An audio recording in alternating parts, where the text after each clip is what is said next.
UP DElEd first और third semester का result का हमारे जितने भी मित्र इंतज़ार कर रहे हैं उनका ये जो इंतज़ार करने का समय था अब ख़त्म हुआ। बहुत बड़ी खुशखबरी आप सभी के लिए आ चुकी है।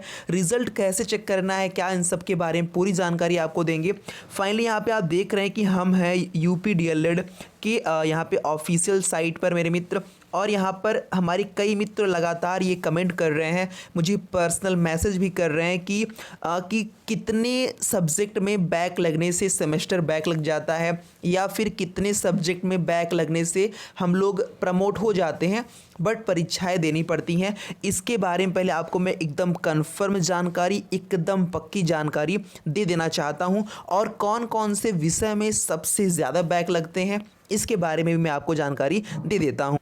तो मेरे मित्र, विषय जानने से पहले ये कंफर्म कर लीजिए मेरे मित्र, अगर आपने यहाँ पे देखिए मैंने लिख भी दिया है अच्छे से, अगर आप एक या दो विषयों में असफलता मिलती है, यानी अगर आपके जितने सब्जेक्ट हैं, ठीक है, जितना पेपर आपने दिया है उनमें से एक या दो, अगर दो विषयों में आप फेल हो जाते हैं तो कोई दिक्कत नहीं होती है मेरे मित्र, ठीक है।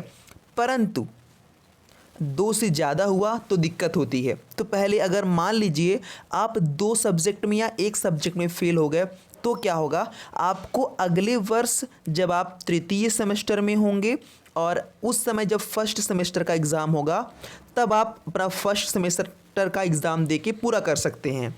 समझ रहे हैं? जैसे वर्तमान में आप देखे होंगे कि फर्स्ट सेमेस्टर और थर्ड सेमेस्टर का एग्ज़ाम साथ में होता है, यानी अगर आप, ऐसा तो होगा नहीं मुझे पता है, बट अगर ऐसा होता है कि अगर आप फर्स्ट सेमेस्टर के एकाक विषय में बैक लग गया तो जब थर्ड सेमेस्टर का एग्ज़ाम होगा आपका, तभी आपका फर्स्ट सेमेस्टर का भी एग्ज़ाम एक सब्जेक्ट का हो जाएगा। लेकिन अगर दो से ज़्यादा विषय यानी तीन विषय या तीन से अधिक विषय में आप फेल हो जाते हैं, याद रखिए, तीन या तीन से अधिक विषय में आप फेल हो जाते हैं तो आपको पुनः उसी सेमेस्टर को पढ़ना पड़ेगा।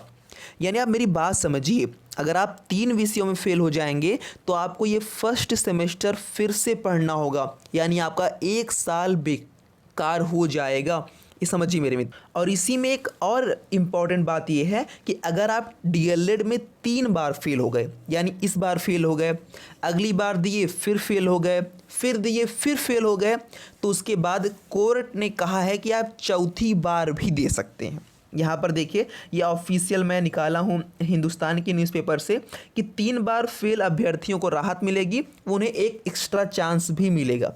तो यानी शुक्रगुजार रहिए कि अगर आपके एक या दो सब्जेक्ट में ही आपके बैक लग रहे हैं तो कोई बात नहीं, आप अगली बार उसे पूरा पढ़ के कर सकती हैं। अब समस्या ये होती है, आप सभी जानते हैं कि आपने सुना भी होगा कि मतलब बीटीसी या डीएलएड में बैक बहुत लगता है। तो मेरे मित्र, मैं आपको रियलिटी बता रहा हूँ कि यूपी डीएलएड यूपी बीटीसी में बैक लगना आम बात है, एक या दो सब्जेक्ट में बैक लगना आम बात है। ये ऐसा इसलिए होता है कि आप पीएनपी में चलता है दबाकर पैसा। ये हालांकि मेरे पास इसके कुछ साक्ष्य नहीं हैं, पर ये आप भी जानते हैं और सभी जानते हैं कि पीएनपी में दबा के पैसा चलता है भैया, और आप कहीं से भी एक सब्जेक्ट के 3-4 हज़ार रुपये दे के दुनिया में आपको छात्र नेता मिल जाएंगे, फेसबुक पे मिल जाएंगे। हालांकि ये स्रोत मेरा फेसबुक का है, वहीं से मुझे जानकारी मिली थी कि आप किसी भी सब्जेक्ट के 3,000-4,000 दे के आप अपने विषय में अच्छे नंबर प्राप्त कर सकते हैं।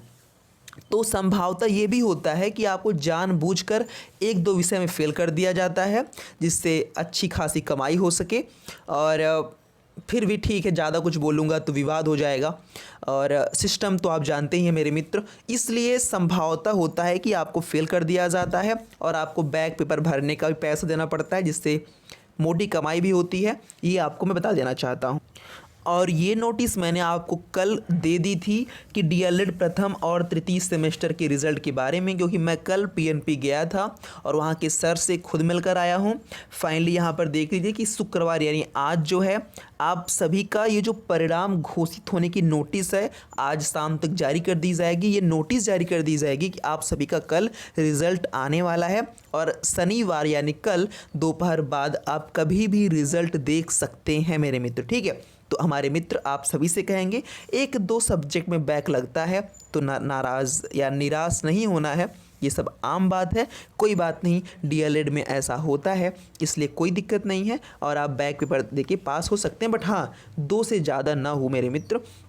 आपकी क्या राय है कमेंट बॉक्स में ज़रूर बताइए। और डीएलएड का रिज़ल्ट कल आना तय है मेरे मित्र, और तैयार रहिए कल के रिज़ल्ट के लिए। और हाँ, अगर आप चाहते हैं जो डर फर्स्ट सेमेस्टर में लग रहा है वो सेकंड में, थर्ड में, फोर्थ में ना लगे, तो अभी से पढ़ना शुरू कर दीजिए। अगर नोट्स चाहिए है तो आप मुझसे ले सकते हैं, मेरे पास है। और मिलेंगे नेक्स्ट वीडियो में दोस्तों। जय हिंद।